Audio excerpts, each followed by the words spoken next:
تو وہ دیگ نکل آئی تو فرمایا پھر مٹھیاں سونے کی بھر بھر کے دیتے تھے. اور مجھے ایک صاحب کہنے لگے کوئی ایسا عمل بتائیں، کوئی ایسا عمل بتائیں کہ میں چاہتا ہوں میری 7 نسلوں میں رزق ختم نہ ہو جو مہنگائی اور حالات اور پریشانیاں میں دیکھ رہا ہوں. کوئی ہے؟ 70 اولیاء نے فرمایا کہ جو بندہ یہ وظیفہ پڑھے گا اللہ کا عرش ہل جاتا ہے. لا علاج بیماریاں ہوں، دکھ ہوں، غم ہوں، قرضے ہوں، مصیبتیں ہوں، ناکامیاں ہوں اور پریشانیاں ہوں اور ایسے حالات کہ جو انسان کہے کہ بس اب تو موت ہی ہے، اس کے علاوہ کوئی راستہ نہیں. کوئی ایسی پریشانی ہو، اللہ کا نظام ہے کہ اس پہ وہ ملتا ہے جو انسان گمان نہیں کر سکتا، سوچ نہیں سکتا. یہ فیصل آباد کے ساتھ مامو کانجن میں ایک درویش ہوتے تھے، صوفی عبداللہ صاحب رحمۃ اللہ علیہ، بڑے اللہ والے تھے، درویش تھے، اللہ سے مانگتے تھے، اللہ دے دیتا تھا. تو مجھے ان کے ایک شاگرد نے بتایا، اردو بازار لاہور میں ہوتے تھے، کہنے لگے کہ میں ایک دفعہ گیا تو مجھ سے فرمانے لگے کہ میرے سارے کے سارے طالب علم استاد جمع ہو کے آ گئے کہ ہمارے جو ہے وہ ہمارے راشن نہیں، کھانا پینا کچھ نہیں، تنخواہیں نہیں ملی، سب چیز ختم ہو چکی ہے، تو اب ہمیں اجازت دے دیں، آپ کے پاس تو ہے نہیں. اچھا فرمایا مجھے چند دن دے دو، جتنا اور دن صبر کر لیا، چند دن مجھے دے دو. تو فرمایا پھر بیٹھ گئے مصلی اور جو سورۃ فاتحہ پڑھی نا جب آتے تھے نا، ایاک نعبد و ایاک نستعین، اس کو جو وجدانی کیفیت کے ساتھ دل کی گہرائیوں اندر کے درد کے ساتھ پکارتے تھے، اتنا درد، اتنا غم، اتنا درد، اتنا غم جو پکارتے تھے کہ ایسے محسوس ہوتا تھا کہ زمین ساری کی ساری ہل رہی اور ہر طرف ایک نظام چل رہا ہے. اور جب پھر اس صورت کو پورا کرتے تھے، پھر سورۃ فاتحہ پڑھتے تھے اور جب پہنچتے تھے ایاک نعبد و ایاک نستعین، پھر ایسے ہی جو ہے اس کو دہراتے تھے. پر بات یہ ہے وہ دعا پڑھتے نہیں تھے، مانگتے تھے. ایک ہے دعاؤں کا پڑھنا، ایک ہے دعاؤں کا مانگنا. وہ دعا پڑھتے نہیں تھے، مانگتے تھے.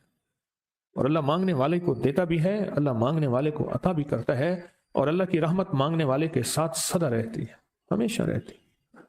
وہ دعا پڑھتے نہیں تھے، مانگتے تھے. بس کہا کہ ایسے مانگے، ایسا مانگا، ایسا مانگا کہ اللہ پاک کو ترس آیا. چند ہی دنوں میں فرمایا اللہ نے دکھایا کہ یہ دیگ ہے سونے کی بھری ہوئی ہے اور میں نے آپ کے حوالے کر دی.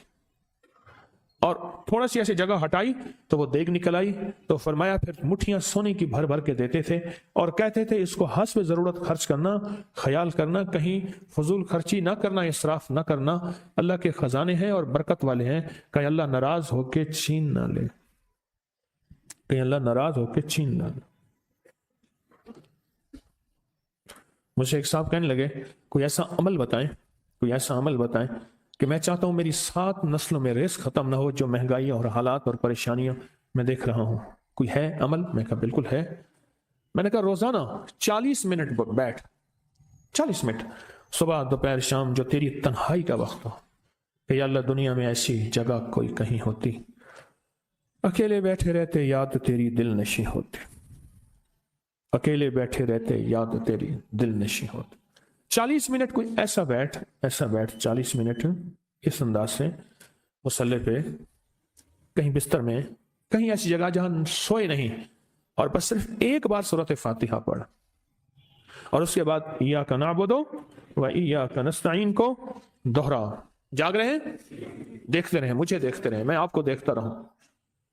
آپ اللہ کے اور اس کے حبیب کے مہمان ہیں، آپ کو دیکھنا بھی ثواب ہے، آپ کو دیکھنا بھی ثواب. تو میں نے اسے عرض کیا کہ بس اس کو وجدان سے پڑھو، ایسے پڑھ کے رونگٹے کھڑے ہو جائیں، آنسو بہنے لگ جائیں، دل کے اندر کا درد اور دل کا اندر کا غم اور اللہ کے سامنے حاضری، استحضار اور یہ کیفیتیں تیری ہوں کہ بس اس کے علاوہ کوئی مجھے یاد نہ رہے. اس درد سے پڑھو 40 منٹ. 40 کی عدد کے ساتھ کائنات کے رازوں کا بڑا تعلق ہے. 40 کا جو عدد ہوتا ہے، بس 40 کے عدد کے ساتھ پڑھ اور بہت توجہ سے پڑھ اور بہت دھیان سے پڑھ، بہت توجہ سے روز پڑھ. مجھ سے کہنے لگا کتنے دن پڑھوں؟ تو میں نے اس سے کہا مجھ سے یہ دن نہ پوچھ، تیرا دل خود بولے گا کہ فیصلے ہو گئے ہیں، بس ختم.